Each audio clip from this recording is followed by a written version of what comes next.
Hi అండి. ఇదిగోండి అల్లం గీరేస్తున్నాను. చాకుతో తొందరగా ఈజీగా తొందరగా అయిపోతుందండి ఇలా గీరుకుంటే.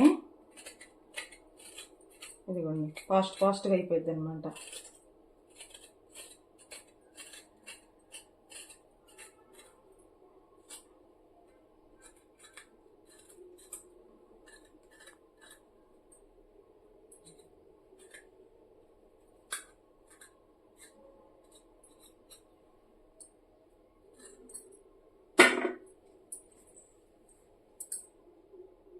హాయ్ అండి. ఇదిగో అల్లము ఎల్లిపాయ ఒలిసి పెట్టుకున్నాను కదా, దీంట్లోకి అల్లం పేస్ట్లో కావాల్సిన పదార్థాలు: పుదీనా, ఉప్పు, పసుపు, నూనె, నిమ్మకాయ ఒకటి. ఓకేనండి. ఇదిగోండి చూడండి. అంటే నా స్టైల్లో అల్లం పేస్ట్ ఎలా చేసుకుంటాను నేను, డైలీ ఒక వారానికి సరిపోను ఎలా చేసుకుంటానో మీకు కూడా చూపిస్తున్నాను.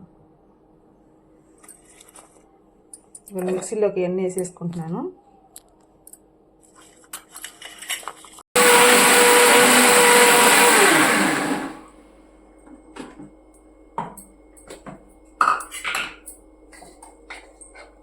ఇదిగోండి మెదిగిపోయింది మెత్తగా. ఓకేనా. ఈ పుదీనా ఎందుకు వేస్తున్నానంటే అల్లం పేస్ట్ బాగుండిద్దండి, టేస్ట్గా కూడా ఉండిద్ది.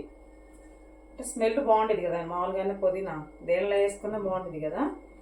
అంటే ఒక వారానికే ఉండిద్ది, అంటే ఎక్కువ రోజులు ఉండదు మళ్ళీ పుదీనా వేస్తే అల్లం పేస్ట్. అందుకని పుదీనా కూడా వేస్తున్నాను. చికెన్ కర్రీలో కూడా వేసుకున్నా బాగుండిద్ది. ఇది మన ఆయిల్ చూడండి మీరు కూడా.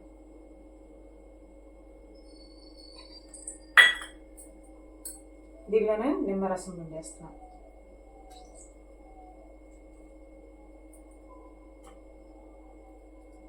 మీరు కూడా ఇంతే చేసుకుంటారా అల్లం పేస్ట్? ఒక వారానికి సరిపోను.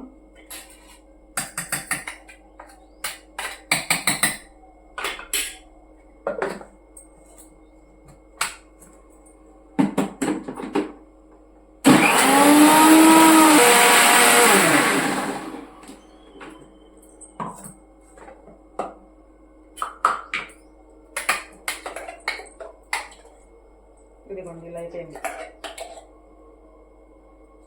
బాగుంది కదండి, కలర్గా, గ్రీన్గా, ఎల్లోగా కూడా బాగుంది. ఓకేనండి. నచ్చితే ఒక లైక్ చేయండి, షేర్ చేయండి. బాయ్ అండి.